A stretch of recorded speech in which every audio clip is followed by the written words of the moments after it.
하나님 말씀을 나누겠습니다. 이 새벽 하나님께서 우리에게 주시는 말씀은 역대하 16장 9절 말씀 함께 합독하겠습니다.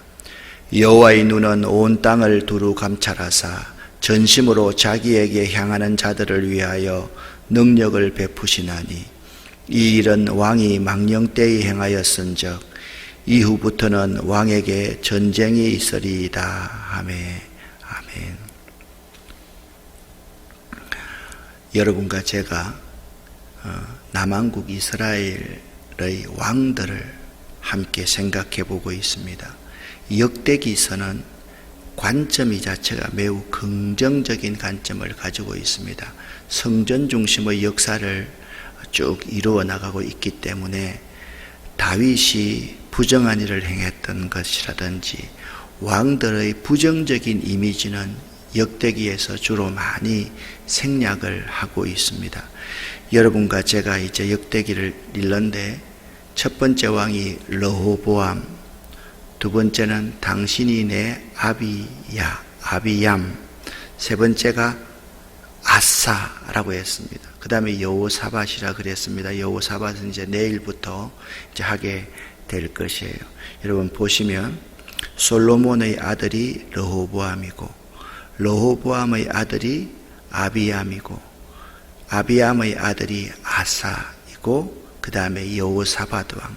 그러니까 우리는 생각할 때 이 여호사밧이 훨씬 더 유명하게 이제 드러나고 있지만 사실상 이 아사 왕이 남한국 유대의 3대 왕으로서 다윗 이후로 유대의 신앙의 개혁을 첫 번째 일으켰던 왕이 아사 왕입니다. 자, 역대하 11장 12장에는요 솔로몬의 아들 르호보암의 통치를 기록하고 있고 13장은 르호보암의 아들 아비야 또는 아비얌의 통치를 기록하고 있습니다. 아비야는 3년 동안 왕을 했다라고 말씀을 드렸습니다. 14장부터 16장까지는 아비야의 아들 아사에 대해서 말씀을 하고 있는데 어제 나데베 설교 때 14장, 15장을 중심으로 해서 아사의 신앙의 개혁에 대해서 여러분과 함께 나누었습니다. 오늘 16장은 아사 왕의 말년과 죽음에 대해서 기록하고 있습니다. 사람은 있잖아요. 그 사람이 성공한 사람인가를 알려고 하면 말년을 보면 알 수 있어요. 그러니까 시종일관 사람이 변함이 없어야 되는데 처음에는 좋았다가 나중에는 안 좋아지는 사람들이 생각보다 많아요. 그런데 사람은요, 예수님이 우리에게 말씀하셨듯이 처음의 포도주보다 나중의 포도주가 더 맛있는 삶을 살아야 돼요. 그러니까 사람을 사귀어보면 이분은 사귀어보면 사귀어볼수록 진국이다. 그런 사람이 있잖아요. 그런 사람이 진짜 괜찮은 사람이거든요. 그런데 아사는 처음은 좋았어요. 근데 말년을 아주 비극적으로 마쳤던 왕이 아사 왕입니다. 이 유다의 세 번째 왕 아사에 대한 평가는 15장 16절과 17절을 보면 잘 표현해주고 있습니다. 아사 왕은 어느 정도의 사람이었는가 하면요, 자기의 어머니 또는 할머니 마아가가 태우였는데 이 마아가가 아세라 상을 세워가지고 우상숭배에 앞장을 서니까 자기 어머니 태우를 폐위시키고 그 아세라 상을 부숴버린 사람이 아사 왕입니다. 여러분, 이런 게 어디 쉽습니까? 요즘에 우리 정치하는 사람들 모두가 다 여든 야든 다 보지 않습니까? 자기 주변에 척근한 사람 지키기 위해서 수많은 무리수를 두는 사람들이 왕이나 대통령이 그렇게 많은데 아사 왕은요, 자기 어머니가 잘못됐다고 해서 하나님 앞에 어머니의 왕후의 위를 폐위를 시켜 버린다. 이건 쉽지 않은 일이거든요. 그리고 15장 17절 하반절 말씀에 보니까 이렇게 말합니다. 아사의 마음이 일평생 온전하였더라. 그렇게 말씀하고 있습니다. 그러니까 아사의 마음은요 평생 여호와께 충성하였더라, 그렇게 표현을 하고 있습니다. 15장 17절은 정말 유명한 말씀 아닙니까? 아사왕은 평생 여호와께 충성하는 삶을 살았다라고 아사왕을 평가하고 있는데, 우리는 이러한 15장 17절의 아사에 대한 평가에도 불구하고 아사가 결코 일평생 하나님 앞에 한결같은 마음을 가진 것은 아니라는 사실을 알 수 있습니다. 아사에 대한 평가는 절대평가가 아니라 상대적인 평가였다. 그러니까 아사에 대한 평가는 절대적인 기준에 의한 것이 아닌 다른 열왕들에 비해서 아사왕이 비교적 온전하였을 뿐이지, 절대적으로 아사가 평생 하나님께 충성하였다, 그건 아니라는 거예요. 결국 어떠한 위대한 인물도 실제로 하나님 앞에서 절대적으로 완전한 사람은 아니라는 거예요. 아브라함도 모세도 다윗도 따지고 보면 하나님 앞에서 스스로 어렵다고 자랑할 만한 사람이 결코 아니었습니다. 모든 사람은 하나님 앞에 죄인입니다. 오직 한 분, 예수 그리스도만이 완전하심으로 예수를 통해서만 모든 인간도 온전해질 수 있는 것이죠. 자, 지금까지 그렇게 나라가 평안했는데 16장 1절에는 이스라엘 왕 바하사가 침입을 합니다. 그런데 16장 1절을 읽기 전에 15장 17절부터 19절까지의 말씀을 다시 한번 머리에 새겨야만 됩니다. 아사가 일평생 하나님께 충성하였는데 또 그가요 제단을 다시 재건하기 시작합니다. 그의 아버지가 구별한 물건과, 아버지가 누굽니까? 아비야 아닙니까? 자기가 구별한 물건, 은금을 하나님의 전에 다 온전히 드렸다. 자, 19절에 이때부터 아사왕 제35년까지 다시는 전쟁이 없으니라. 다시는 전쟁이 없었습니다. 이때부터 아사왕 35년까지 아사왕이 41년 동안 왕을 했거든요. 그러니까 자기가 생을 마감하기 6년 전까지, 5, 6년 전까지는 전쟁이 없었어요. 그런데 이때 전쟁이 벌어지는 거예요. 자, 또 부분을 여러분 보시면 15장에 보면 아사가 그의 하나님 여호와 보시기에 선과 정의를 행하니까 15장 5절 하반절 말씀에 나라가 그 앞에서 평안함을 누리니라. 그 아사 왕 때 계속 나라가 평안했습니다. 그런데 16장에서 딱 보면 누가 침공해 오느냐? 이스라엘 왕 바하사라는 왕이 이 아사를 이렇게 침공해 온다는 거예요.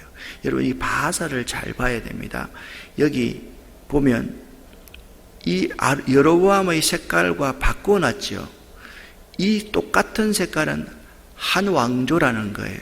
여로보암의 아들 나답이 있었는데 이 여로보암의 집을 무너뜨린 사람이 바하사라는 왕이었다라는 것을 알아야 돼요. 이 바하사가 아사 왕을 침공해 온 거죠.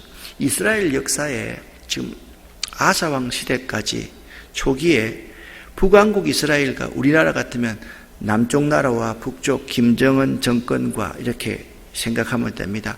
3번 전쟁할 수 있는 기회가 있었습니다. 첫 번째 전쟁은 나라가 나누어지자마자 남북 왕조가 여로보암 1세와 르호보암이 전쟁을 하기 위해서 서로 군사를 일으켰어요. 그때 하나님께서 선지자를 통해서 말씀합니다. 나는 동족 간의 피비린내 나는 전쟁을 일으키는 것이 싫다. 그렇게 하니까 르호보암이 하나님의 말씀에 순종하여서 군사를 되돌립니다. 그러니까 첫 번째 전쟁은 군사만 일으켰다가 전쟁이 일어나지 않았어요. 그 두 번째 전쟁은 뭐냐 하면 북왕국의 초대왕 여로보암과 르호보암의 아들 아비야 사이에 전쟁이 일어났어요. 그런데 이 전쟁에서 아비야는 전쟁을 하려고 생각을 하지 않고 북왕국 여로보암 왕과 북왕국 모든 군사들과 자기 군사들 앞에서 연설을 하기 시작하는 거예요. 우리 남왕조 유다는 정통성이 있는 나라이다. 다윗의 길을 따르는 나라이고 모세가 정했던 율례와 법도를 잘 따르지만 너희들은 하나님을 배반한 민족이 아니냐? 너희들이 모세의 율례와 법도를 잘 지키고 있느냐? 하나님이 어느 편에 설 건가? 라고 연설을 했는데 과연 하나님께서 있잖아요. 이 여로보암을 패하게 만들고 아비야를 승리하게 만들었어요. 이때 여로보암의 군사가 거의 50만 명 정도가 죽거든요. 그 여로보암이 이 두 번째 전쟁으로 말미암아 권력을 잃게 되는 그러한 계기가 되고 급속하게 나라가 약해지게 되었던 것이죠. 자, 이런 두 번째 전쟁까지 있어서 이제 아비야부터 시작해서 아사왕 제 36년까지 전쟁이 없었던 거예요. 근데 갑자기 북왕국 바하사가 쳐들어왔다. 그런데 왜 아사왕 말년에 북왕국 바하사왕이 유다를 침공한 것일까요? 그것을 여러분 잘 한번 생각을 해봐야만 됩니다. 자, 1절 말씀을 보시면 아사왕 제36년에 이스라엘 왕 바하사가 유다를 치러 올라와서 라마를 건축하여 사람을 유다왕 아사에게 왕래하지 못하게 하려 한지라. 자, 밑에가 조금 번역이 헷갈리게 그렇게 되어 있는데요. 이렇습니다. 아사왕의 명성이 워낙 높아지니까 북왕국 이스라엘에 있던 사람들이 아사왕에게 자꾸 내려오기 시작하는 거예요. 우리로 말하면 탈북해가지고 우리나라로 오기 시작했다. 지금 그런 경우였기 때문에 이 라마를 건축하여서 그들이 남왕조 유다에 내려오지 못하게 바하사가 만들었다라는 말입니다. 그런데 여기서 하나 좀 성경을 좀 교정해야 될 필요가 있는 겁니다.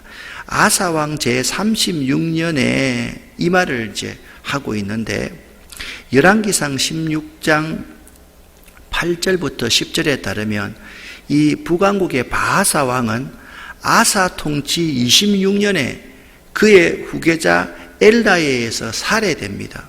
그런데 통치 26년에 죽은 사람이 왜 36년에 이스라엘 왕 유다를 치러 올라왔는가?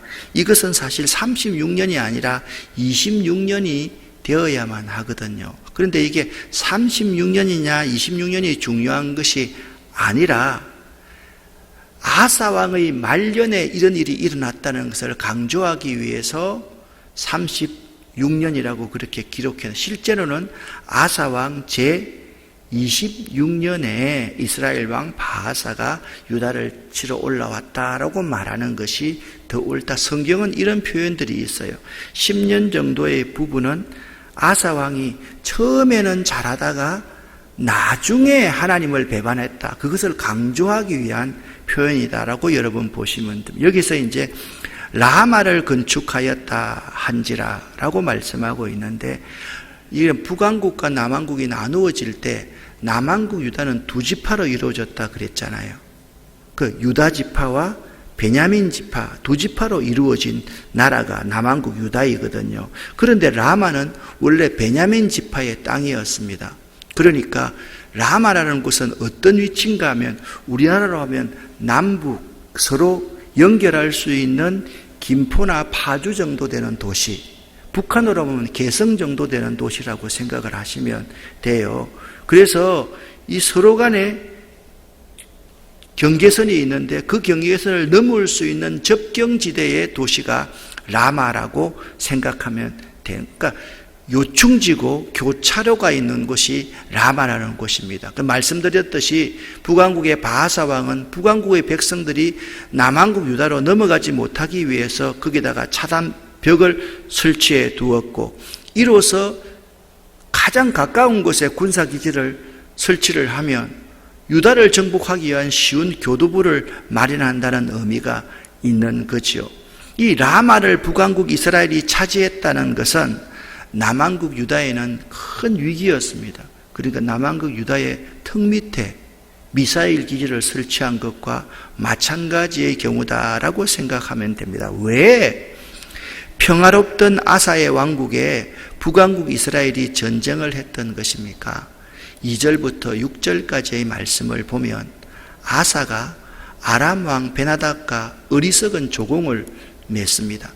2절 말씀을 보니까 바하사가 침공해 오니까 아사가요 아람 왕 베나닷에게 여호와의 전 곡간과 왕궁 곡간의 은금을 내어다가 베나닷에게 보내어가지고 우리를 좀 도와다오. 그러니까 여러분 이렇게 보면 돼요.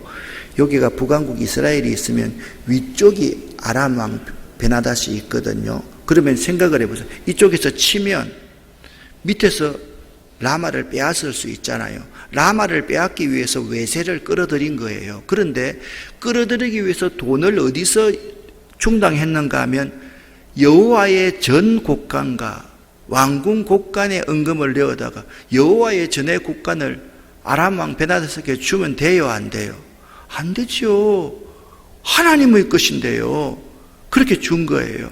그래서 바하사가 라마에서 철수하게 되고 아사가요 이 바하사가 건축하려고 했던 곳을 라마를 자기가 또 다시 탈환하게 된 거예요. 그래서 여러분 여기 보시면 아사 왕은 지금 16장에서 하나님 보시기에 아름다웠던 모습을 버리고 세상의 힘을 의지하고 있는 거예요. 자기의 권력, 자기의 돈, 그리고 강대한 나라의 군사력을 의지하고 있는 모습을 볼 수 있어요. 이 아사 왕의 비극은 세상 왕을 의지한 데부터 비극이 시작되었다라는 점을 알 수가 있습니다. 이때 선지자 하나니가 아사 왕을 이렇게 책망합니다. 7절, 8절, 9절을 쉬운 번역으로 여러분 제가 읽으면 이해가 될 수 있어요. 먼저 7절을 같이 읽어보겠습니다. 그때 선견자 하나니가 유다의 아사 왕에게 와서 말했습니다. 왕은 왕의 하나님 여호와를 의지하지 않고 아람 왕을 의지했습니다. 그러므로 이제 아람 왕의 군대는 왕의 손에서 벗어났습니다. 자, 또 8절입니다. 구스 사람과 아람 사람들에게는 크고 강한 군대가 있습니다. 그들에게는 전차와 기마병도 많이 있습니다. 그러나 왕이 여호와를 의지했기 때문에 여호와께서 도우셔서 그들을 이길 수 있었습니다. 지금까지는 이길 수 있었습니다. 9절입니다. 여호와께서는 온 땅에서 온전히 여호와께 몸을 맡기는 사람을 찾고 계십니다. 여호와께서는 자기를 진심으로 찾는 사람에게 능력을 주십니다. 아사 왕이여, 왕은 어리석은 짓을 했습니다. 이제부터 왕은 여러 전쟁에 시달려야 할 것입니다. 아멘. 그러니까 아사 왕이요 14장 15장에 보면 우리가 하나님 여호와를 찾았으므로 하나님께서 우리들을 잘 되어 형통하게 하시고 사방에 평안을 주셨습니다 라고 그렇게 고백했지 않습니까? 14장 6절에 보니까 여호와께서 아사에게 평안을 주셨으므로 그 땅이 평안하여 여러의 싸움이 없었더라 그렇게 말씀하고 있습니다. 여러분, 자, 먼저 14장에 이런 이야기가 있었지 않습니까? 군사 구스 사람 세라가 군사 100만 명과 병거 300대를 거느리고 유다를 침공해 왔습니다. 이것은 유다의 힘으로는 도저히 이길 수 없는 숫자를 말한다 라고 말씀을 드렸습니다. 그런데 유다 나라 아사의 군대는 어떻습니까? 그들은 병거 300대가 있었는데 유다는 크고 작은 방패와 창밖에 없었습니다. 이 싸움에서 이길 수 있겠습니까? 없겠습니까? 인간적으로는 이길 수 없는 겁니다. 그래서 여러분 이렇게 한번 정리를 해봤습니다. 위기의 때에는 아사가 하나님만 의지하였지만 지금 형통할 때에는 아사는 세상을 의지하고 세상의 힘을 의지하고 있더라라는 거예요. 아사의 이러한 행위가 오늘 우리들의 모습은 아닌지를 한번 생각해 볼 수 있기를 바랍니다. 우리 목사들 중에서요, 담임 목사를 하기 전에는 참 교만하고 담임 목사 초기에는 참 겸손하다가 나중에 힘이 점점 실리면 아사왕 같은 사람이 많아요. 우리 평신도들 가운데도 마찬가지예요. 직분이 중하면 중할수록 더 겸손해져야 되는데 직분이 중하면 중할수록 왜 이래 저 사람 하면서 형통할 때는 교만하는 모습을 보일 때가 참 많아요. 그 요즘에 참 유행하는 노래가 하나 있잖아요. 아, 세상이 왜 이래. 여러분, 아사왕이 이럴 수가 있을까? 아사왕이 도대체 그렇게 신앙의 개혁을 잘했던 아사왕이 이럴 수가 있을까 하는 장면이 벌어집니다. 자, 9절까지 선견자가 와서 뭐라고 말했습니까? 아사왕 당신이 하나님을 의지하지 않고 세상의 왕을 의지했기 때문에 하나님께서 당신에게 계속해서 전쟁을 시달리게 할 것입니다 라고 했습니다. 그러면 평소에 아사왕 같으면 어떻게 해야 되겠어요? 뉘우치고 굵은 베옷을 입고 회개해야 되잖아요. 10절 말씀을 보십시오. 같이 읽어보겠습니다. 아사가 노하여 선견자를 옥에 가두었으니 이는 그의 말에 크게 노하였음이며 그때에 아사가 또 백성 중에서 몇 사람을 학대하였더라. 아멘. 어떻게 아사가 이렇게 바뀔 수가 있습니까? 선견자가 말하면 그냥 머리 숙이고 잘못했습니다, 바꾸겠습니다 라고 해야 될 터인데 잘 되니까 나라의 모든 권세가 자기 손아귀에 있다고 생각하니까 그 선견자를 옥에 가두어 버리는 거예요. 그리고 자기 할아버지 르호보암의 행동을 그대로 따라갑니다.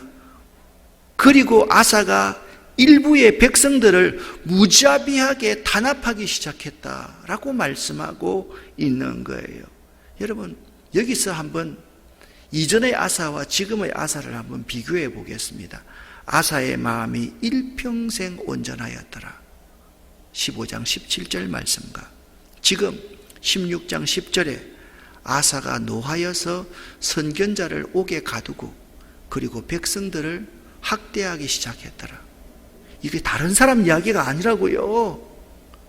아사의 이야기입니다. 여러분과 저의 이야기라는 거예요. 사람이요, 어떻게 이렇게 변할 수가 있습니까? 라고 말할 수가 있을 거예요. 근데 여러분에게 제가 답을 말씀드릴게요. 사람이 어떻게 이렇게 변할 수가 있습니까? 아니에요. 사람은 이것보다 더 추악하게 변할 수가 있는 존재라는 거예요. 그렇지 않아요? 저는 이게 공감이 돼요. 사람은 이렇게 변할 수가 있습니까? 라고 아니고 이것보다 더 추악하게 변할 수. 베드로가 그랬잖아요. 나는 죽을지언정 주를 버리지 않겠습니다. 근데 베드로가 어떻게 합니까? 비천한 계집종 앞에서 3번이나 주님을 부인하고 주님을 저주까지 한 사람이 베드로입니다. 새벽 다울 때 난 괴로웠어, 풍랑이 일 때 난 무서웠어. 그때부터 베드로는요, 닭 우는 소리만 들리면 대굴대굴 굴렀다 그러잖아요. 자, 여러분, 저는 오늘 16장 11절 말씀을 읽으면서 참 무섭다라는 생각을 하게 되었습니다. 11절에 이렇게 기록되어 있습니다. 아사의 처음부터 끝까지의 행적은 유다와 이스라엘 열왕기에 기록되니라. 여러분과 저의 처음부터 끝까지의 행적은 하나님의 생명책에 기록되어 있다라는 거예요. 그런데 아사왕이요, 제39년에 병들었어요. 그리고 41년에 죽었어요. 그래서 11절, 12절 말씀을 보니까 그의 발이 병들어 매우 위독하였으나 병이 있을 때에 그가 여호와께 구하지 아니하고 의원들에게 구하였더라. 그렇게 말해요. 말씀하고 있습니다. 자, 지금 아사가 무엇으로부터 비극이 시작됩니까? 하나님을 의지하지 않고 세상을 의지하고 있다라는 거예요. 여러분, 말씀의 결론으로 나아갑니다. 아사 왕이 주 우리의 하나님 우리를 도와주십시오. 주님은 우리의 하나님이십니다. 주밖에 우리를 도와줄 자가 없사오니 우리 하나님 여호와여 우리를 도우소서. 우리가 주를 의지하오며 주의 이름을 의탁하옵고 이 많은 무리를 치러 왔나이다. 이렇게 기도할 때 하나님이 일하시기 시작한다라는 거 아니에요. 기도는요 그대로 이루어지거든요. 그래서 마지막 오늘 결론의 제목을 이렇게 잡아봤습니다. 기도하는 사람의 자신의 기도의 패러독스, 역설입니다. 아사의 기도의 대표적인 기도가 무엇이었습니까? 역대하 14장 11절입니다. 사람이 주를 이기지 못하게 하옵소서. 자, 지금 아사 왕은 적들을 대할 때 사람이 주를 이기지 못하게 하옵소서라고 기도했는데 아사 왕 자신이 적이 되어 있는 모습을 볼 수가 있습니다. 아사 왕이 하나님을 이겨요, 하나님께 져요. 사람이 주를 이기지 못하게 하옵소서. 자기 스스로가 자기가 했던 기도의 올무에 갇혀서 자기가 하나님 앞에 통치에 39년째 되는부터 41년까지 2년 동안 병상에 누워서 시름시름 하다가 죽어버리고 말았다라고 말씀하고 있습니다. 여러분, 일평생 주님께 충성하겠다 다짐한 사람도 마지막 말년에 가면 잘 되면 교만하여서 하나님을 의지하지 않을 때가 많이 있다. 이것이 여러분의 모습일 수 있고 저 모습일 수가 있다. 여러분 꼭 기억하시기를 바랍니다. 사람은 하나님을 이기지 못합니다. 우리가 하나님 앞에서 처음 비천하기 시작했으면 과정도 겸손하고 마지막까지 겸손할 수 있어야지 조금 등 따숩고 배부러지고 좀 잘 되었다 싶으면 돈 의지하고 권력 의지하고 내 건강 의지하는 그런 어리석은 아사왕이 되지 않기를 예수 이름으로 간절히 부탁을 드립니다. 기도하겠습니다. 살아계신 하나님 아버지, 우리들이 아사왕보다 더한 사람임을 고백합니다. 하나님, 사람이 어떻게 저렇게 변할 수 있을까요? 아닙니다. 하나님, 나는 저보다 더 추악하게 변할 수 있는 존재임을 이 시간 고백하게 하옵소서. 하나님, 우리에게 많은 기도의 제목이 있습니다. 어려움을 당할 때마다 주여, 우리를 도울 분은 주님밖에 없사옵나이다. 사람이 주를 이기지 못하게 하옵소서. 이 기도가 우리가 주님 앞에 가는 날까지 지속적으로 할 수 있는 기도가 될 수 있도록 도와주시옵소서. 이 새벽도 하나님 우리에게 은혜를 베풀어 주시옵소서. 예수 그리스도 이름으로 축복하옵고 간절히 기도 올립니다. 아멘.